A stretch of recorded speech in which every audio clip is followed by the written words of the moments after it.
కళ్యాణ్ గారు మాత్రమే కాదు, మనకి ఇప్పటికే 164 మంది హీరోలని అందించారు, 12 మంది హీరోయిన్లని అందించారు, 6 కమీడియన్లు, 11 మంది ఫీమేల్ క్యారెక్టర్ ఆర్టిస్టులు, 63 మంది మేల్ క్యారెక్టర్ ఆర్టిస్టులు, అలాగే డైరెక్షన్లోకి 14 మందిని కూడా శిక్షణ చేసి సినిమా రంగానికి ఎంతో సేవలని అందించినటువంటి సత్యానంద్ సార్కి సాదరంగా గౌరవంగా వేదికపైకి ఆహ్వానం పలుకుతున్నాము.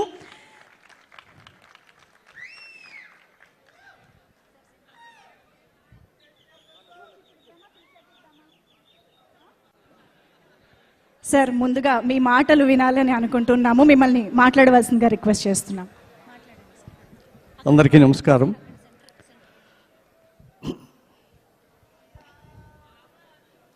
అది 1992 సంవత్సరం. సడన్గా నాకు చిరంజీవి గారి దగ్గర నుంచి ఒక కాల్ వచ్చింది. తొందరగా, సాధ్యమైనంత తొందరగా చెన్నై రమ్మనమని.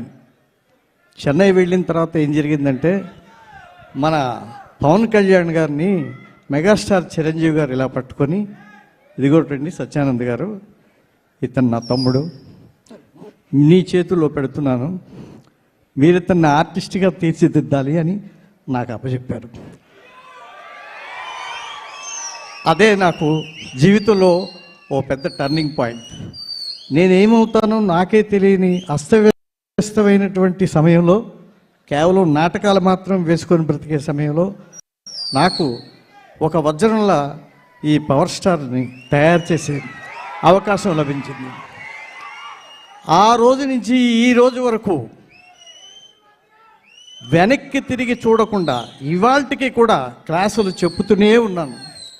ఇంతమంది హీరోలు నా దగ్గర తయారవటం అనేది నా అదృష్టం కంటే కూడా నా ప్రథమ శిష్యుడు పవర్ స్టార్ ఇచ్చినటువంటి పవర్, ఆ పవర్తోనే నేను నా ప్రయాణాన్ని ఇంకా కొనసాగిస్తున్నాను. నన్ను ఆదరించిన ఆత్మీయులందరికీ, ఇండస్ట్రీలో ఉన్న అన్ని డిపార్ట్మెంట్స్ వారికి, ప్రతి ఒక్కరికి ఈ హరిహర వీరమలు చిత్రం అఖండ విజయం సాధిస్తుందని మేము ట్రైలర్ చూసినప్పుడే అనుకున్నాం.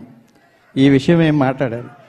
ఇలాంటి జోనర్లో మన పవర్ స్టార్ గారు నటించడం నిజంగా మనందరి అదృష్టం. I wish you all success Babu. I wish you great success. నాకు ఈ అవకాశాన్ని ఇచ్చినందుకు మీకు ఆజన్మాంతం రుణపడి ఉంటాను. Thank you very much. Thank you sir, thank you so much sir. మిమ్మల్ని వేదిక పైనే ఉండవలసిందిగా రిక్వెస్ట్